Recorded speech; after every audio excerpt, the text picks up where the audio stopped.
कई किसानों का पैसा रोक दिया गया है, उन्हें इनएलिजिबल कर दिया गया है। तो ऐसे लोगों को लिस्ट से बाहर कर दिया गया है, उनको इस योजना का लाभ नहीं दिया जाएगा। पहले जिनके नाम पर ज़मीन हो गई है, सिर्फ़ उन्हीं को लाभ दिया जाएगा। और हाँ, आने वाली जो किस्त है, उसका भी लोग इंतज़ार कर रहे हैं कि आखिर वो पैसा मिलेगा कब?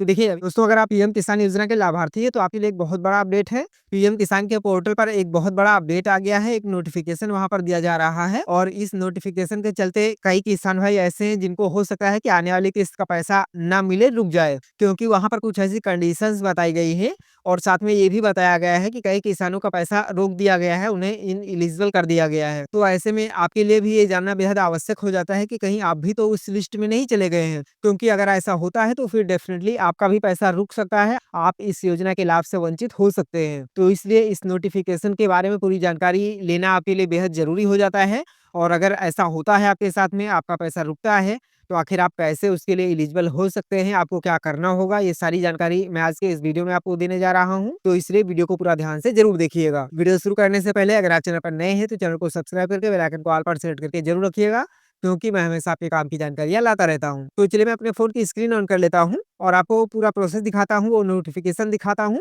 और पूरी जानकारी आपको बताता हूँ मैं। तो देखिए ये मैंने फ़ोन की स्क्रीन ऑन कर ली है। यहाँ पर मैं ब्राउज़र ओपन कर लेता हूँ और यहाँ पर पीएम किसान टाइप कर लेंगे, क्योंकि पीएम किसान की वेबसाइट पर जाना है। तो ये मैंने पीएम किसान टाइप कर लिया, इसको सर्च करते हैं। अब देखिए सबसे ऊपर ही वेबसाइट आ गई है pmkisan.gov.in, तो इसी पर क्लिक कर देंगे, ऑफिशियल वेबसाइट। अब देख सकते हैं पीएम किसान की ऑफिशियल वेबसाइट ओपन हो गई है। अब यहीं पर आपको वो नोटिफिकेशन दिखाया जा रहा है। देखिए मैं आपको दिखा देता हूँ। ये देख सकते हैं यहाँ पर लिखा हुआ है इम्पोर्टेंट नोट और यहीं पर आपको डिटेल बताई गई है। चलिए मैं आपको पढ़ के बता देता हूँ। आप खुद इस पोर्टल पर आकर देख सकते हैं। देखिए यहाँ पर लिखा हुआ है the department has identified certain suspected case that may fall under the exclusion criteria outline in the PM किसान स्कीम गाइडलाइंस। यानी कि कहने का मतलब ये है कि इसकी जो गाइडलाइंस होती है, जो क्राइटेरिया होता है जिसके अंतर्गत लोगों को लाभ दिया जाता है, तो जाँच में कुछ लोग हैं जो अयोग्य पाए गए हैं, जो एलिजिबल क्राइटेरिया होता है उससे बाहर लोग पाए गए हैं, यानी कि पात्र नहीं पाए गए हैं। तो ऐसे लोगों को लिस्ट से बाहर कर दिया गया है, उनको इस योजना का लाभ नहीं दिया जाएगा। अब ऐसे में एक सवाल ये बनता है कि आखिर किन लोगों को बाहर किया गया है और एलिजिबिलिटी क्या है, पात्रता क्या है? तो देखिए यही नीचे दिखाया गया है, इस नोट को थोड़ा-सा ऊपर को स्लाइड करेंगे, तो देखिए आ गया है नंबर 1 पे लिखा हुआ है फार्मर हू एक्वायर्ड लैंड ओनरशिप आफ्टर 1/2/2019। कहने का मतलब ये है कि 1 फरवरी 2019 के बाद में अगर किसी ने अपने नाम पे ज़मीन करवाई हुई है, तो उनको इस योजना का लाभ नहीं दिया जाएगा।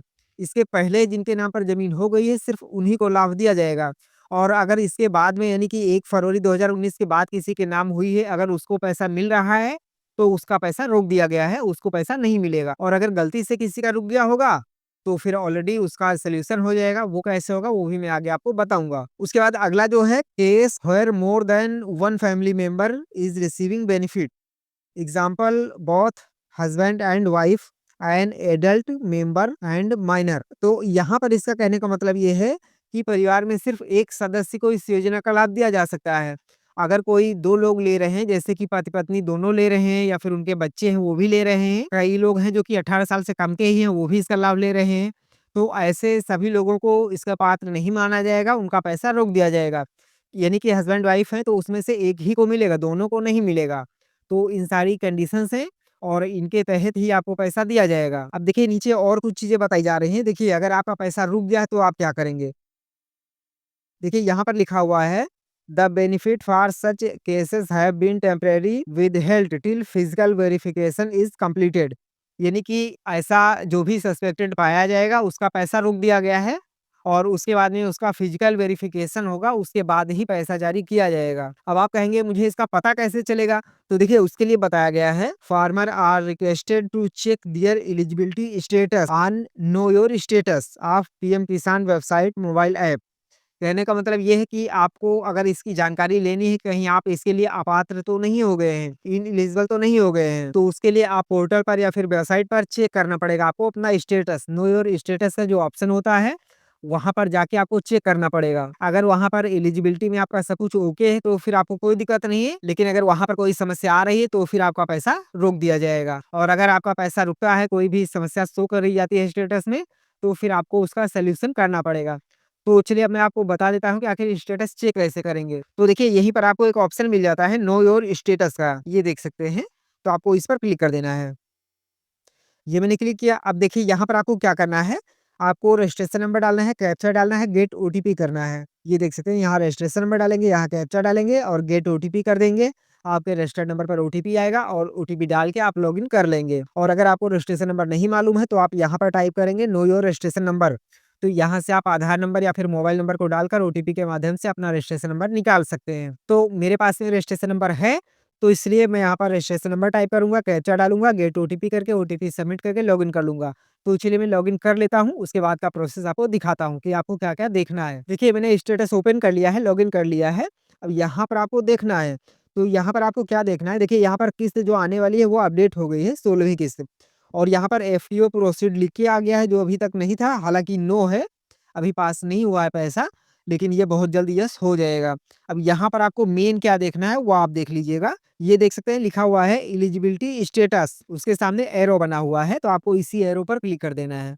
अब देखिए जैसे मैंने एरो पर क्लिक किया ये स्टेटस ओपन होके आ गया है। अब यहाँ पर देखिए ऊपर यहाँ तक में तो कोई विशेष जानकारी है नहीं, आपकी पर्सनल इन्फॉर्मेशन है जिससे कोई मतलब नहीं है। आपको जो मेन देखना है वो यही देखना है एलिजिबिलिटी स्टेटस का। सारा खेल यही का है। अब देखिए यहाँ पर लैंड सीडिंग यस है, केवाईसी यस है और बैंक आधार सीडिंग यस है। आपकी जो मेन समस्या आएगी वो यहीं पर आएगी। तो यहाँ पर लैंड सीडिंग जो यस है ये नो हो जाएगा। आपको भी इस प्रकार से चेक कर लेना है। अगर यहाँ पर यस है तो फिर कोई दिक्कत नहीं है, लेकिन अगर नो है तो फिर आपको दिक्कत है, आपका पैसा रुक गया है। अब बात करते हैं कि अगर किसी का नो हो गया है तो वो क्या करेगा?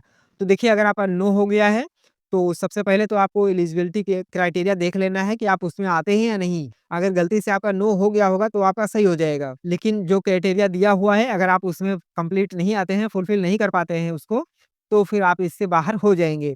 तो अगर गलती से हुआ है, आपको लगता है कि मैं इसके लिए पात्र हूँ लेकिन फिर भी यहाँ पर रिजेक्ट कर दिया गया है, तो आपको अपने कृषि विभाग में जाना है और वहाँ पर आपको एक फॉर्म सबमिट कर देना रहेगा। फॉर्म क्या, आप यहाँ का इसका एक प्रिंट भी निकाल सकते हैं और अपना खेत की जो खतौनी होती है उसको ले जाके और आधार कार्ड वहाँ पर सबमिट कर देना है और उसके बाद में आपका एलिजिबल कर दिया जाएगा और लैंड सीडिंग यस हो जाएगा, उसके बाद आपको पैसा मिल जाएगा। तो इस प्रकार से आपको सारी जानकारी चेक ज़रूर कर लेनी है। अगर कोई भी समस्या है तो उसका आप समाधान कर लीजिए, वरना कहीं ऐसा ना हो कि आप इंतज़ार में बैठे ही रह जाएँ और आपको पैसा मिले ही ना। और हाँ, आने वाली जो किस्त है उसका भी लोग इंतज़ार कर रहे हैं कि आखिर वो पैसा मिलेगा कब?